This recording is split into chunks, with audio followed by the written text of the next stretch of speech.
तो दोस्तों एक गलत समय पर युद्ध की शुरुआत करके व्लादिमीर पुतिन ने बहुत बड़ी मुसीबत अपने सर ले ली है। हम सभी लोग जानते हैं कि इस समय एक एक पश्चिमी देश और अमेरिका ये लोग यूक्रेन को बहुत बड़े स्तर पर मदद कर रहे हैं। ऐसी परिस्थिति में रशिया की स्थिति काफी ज्यादा खस्ता हाल चल रही थी और ये सारी कुछ चीजें जो हो रही है इसके बारे में पुतिन को पहले से पता था कि इस तरह की चीजें होगी। अगर पुतिन युद्ध न करके यूक्रेन और नेटो के बीच में जो खिचड़ी पकड़ी है उसे किसी दूसरे माध्यम से सुलझाने की कोशिश करते तो पुतिन इतने सक्षम हैं कि वो इन सब कामों को कर पाते। लेकिन फाइनली उन्होंने युद्ध का सहारा लिया और यूक्रेन के ऊपर एक युद्ध थोप दिया, जिसमें हम सभी जानते हैं कि ये पश्चिमी देश और अमेरिका, ये सारे देश जो कि कुटिल चालों को चलने में माहिर हैं, ये पर्दे के पीछे रहकर यूक्रेन को भारी भरकम मदद पहुंचा रहे हैं, जो कि रशिया के लिए गले की हड्डी साबित होते हुए जा रहा है। हालांकि यहाँ पर देखा गया है कि रशियन फोर्सेस से ज्यादा इस समय नाम वैगनर ग्रुप का चल रहा था। वैगनर ग्रुप वो जो कि एक प्राइवेट आर्मी है, ये रशियन प्रेसिडेंट व्लादिमीर पुतिन के एकदम खास व्यक्ति द्वारा संचालित की जाती है और पिछले कुछ समय में जितने भी अचीवमेंट इन्होंने यूक्रेन युद्ध के दौरान प्राप्त किए, ये रशियन आर्मी नहीं बल्कि इसी वैगनर ग्रुप ने किए। फिर बखमुत के ऊपर कब्जे की बात ले लीजिए या फिर यूक्रेन को भारी डैमेज पहुंचाने की बात ले लीजिए, सारा कुछ क्रेडिट जाता है इसी वैगनर ग्रुप को। लेकिन हम सभी लोग पिछले कुछ समय से देख पा रहे थे कि वैगनर ग्रुप थोड़ा सा असंतुष्ट दिखाई दे रहा था। हालांकि कई बार इन खबरों का खंडन भी हुआ। इसके पीछे का कारण ये था कि जो वैगनर ग्रुप था वो बहुत ज्यादा कमिटेड था व्लादिमीर पुतिन के प्रति और उन्होंने काफी ज्यादा नुकसान उठाने के बावजूद युद्ध में किसी तरह की कोई कमी नहीं छोड़ी और हथियारों की कमी से बहुत ज्यादा जूझते हुए भी यूक्रेन का सामना काफी मजबूती से किया। लेकिन दोस्तों जो हथियारों की कमी वैगनर ग्रुप पिछले कुछ समय से झेल रहा था, ये काफी ज्यादा विकराल रूप ले चुका है। जी हाँ, और कुछ खबरों के हिसाब से बताया ये जा रहा है कि बखमुत के अंदर वैगनर ग्रुप का एक ट्रेनिंग कैंप था, जहां पर कुछ समय पहले रशियन फोर्सेस द्वारा एक मिसाइल अटैक किया गया, जिसमें 20 की संख्या में वैगनर्स लड़ाके मारे गए थे। इस बात से वैगनर ग्रुप काफी ज्यादा झिल्ला गया और वैगनर ग्रुप का जो प्रमुख है, जो कि व्लादिमीर पुतिन का वफादार माना जाता है, जिसका नाम येवगेनी प्रिगोजिन बताया जाता है, इस व्यक्ति ने कसम खा ली। जी हाँ, और कसम खाई अपनी ही देश की सेना को उखाड़ फेंकने की।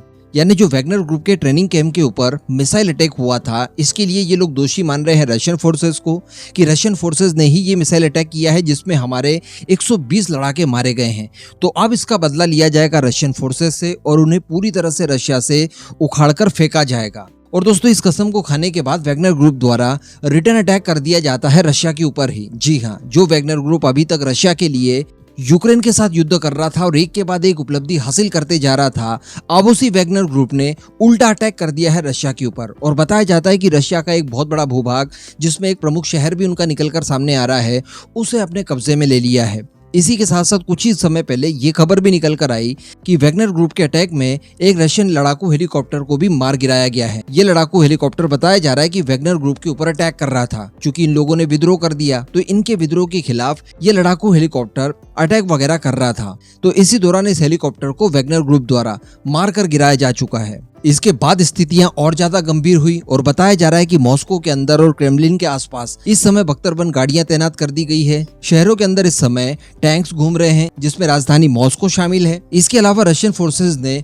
पुख्ता इंतजाम कर लिए हैं कि अगर ये विद्रोह और ज्यादा बढ़ता है तो इन्हें काउंटर किया जाए। जी हाँ, स्थिति काफी ज्यादा गंभीर हो गई है और बताया ये भी जा रहा है कि ये लोग अब सीधे तख्ता पलट की कोशिश कर रहे हैं। यानी वैगनर ग्रुप द्वारा व्लादिमीर पुतिन की गवर्नमेंट को हटाकर पूरे रशिया के ऊपर एक नए सिरे से कब्जा करके सरकार बनाने की योजना तक बना चुके हैं। हालांकि इन सारी चीजों को देखते हुए व्लादिमीर पुतिन भी बताया जा रहा है कि एक्शन में आ चुके हैं और कुछ ही घंटों पहले पुतिन ने इस पूरी परिस्थिति को लेकर एक मीटिंग भी की है, जिसमें रशिया के बड़े बड़े ऑफिशियल शामिल थे, जिसमें इसी बात को डिस्कस किया गया है कि वैगनर ग्रुप द्वारा जो विद्रोह कर दिया गया है, इसे कैसे शांत करवाया जाए और किस तरह से प्रोटेक्शन दी जाए अपने शहरों को। अब आप खुद सोचकर देखिए कि ये परिस्थिति कितनी ज्यादा गंभीर हो सकती है रशिया के लिए। एक तरफ उनके जो खुद के लड़ाके थे वो अपने ही देश के खिलाफ विद्रोह घोषित कर चुके हैं। इसके साथ साथ यूक्रेन और यूक्रेन के साथ साथ पूरा पश्चिमी वर्ल्ड रशिया के खिलाफ बड़े एक्शन लेने के लिए पूरी तरह से तैयार है। कई सारे सैंक्शंस ऑलरेडी लग गए हैं। रशिया पहले से ही काफी ज्यादा सफर कर रहा है और अब ये नई परिस्थितियां आ गई उनके सामने, तो कहने का मतलब बहुत ही ज्यादा स्थिति चरमरा गई है रशिया के अंदर। वैसे कई सारे एक्सपर्ट्स की सलाह मैंने पढ़ी और इसको लेकर जमाने भर के आर्टिकल में काफी लंबे समय से पढ़ रहा हूँ, जिसमें ये बताया जा रहा है कि व्लादिमीर पुतिन अभी भी इतने सक्षम हैं कि वो ये सारे विद्रोह को बड़ी आसानी से शांत करवा पाएंगे और स्थिति के ऊपर जल्द ही वो अपना नियंत्रण पा लेंगे। लेकिन सोचिए दोस्तों कि ये जो विद्रोह कर दिया गया है वैगनर ग्रुप के द्वारा, अब इस ग्रुप को कहीं दूसरे देशों से सहारा मिलना शुरू हो जाए।